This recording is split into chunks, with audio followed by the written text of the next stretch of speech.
I just decided that my best lift was the deadlift.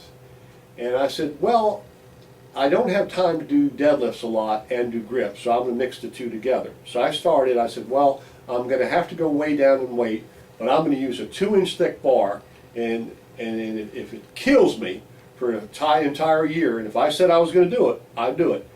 Entire year, I'm going to do nothing but deadlifts on a thick bar. And it was hard. My deadlift went down 200 pounds instantly.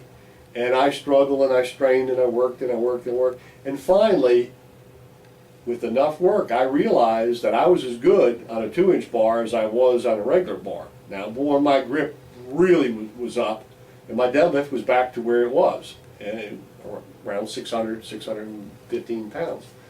Well, I had a lifelong friend that would come by, and he was a salesman, and he always took trips to cool places.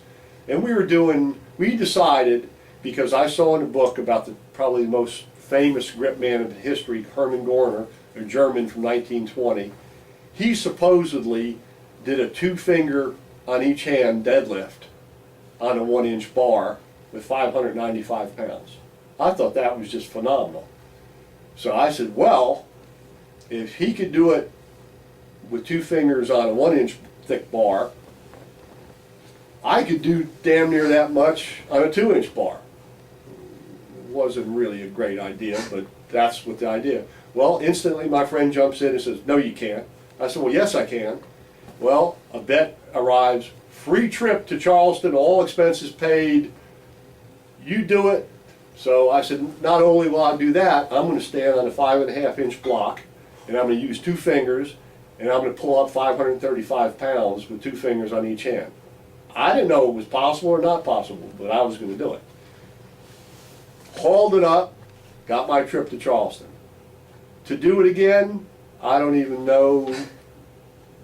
My fingers felt like E.T. for days. I thought my fingers were stretched 10 inches long. But those are the kind of things that I look back, maybe I shouldn't have tried things like that. Maybe it was a gift to be able to do something like that. Maybe I was inspired by a man who had lived and died 80 years before me.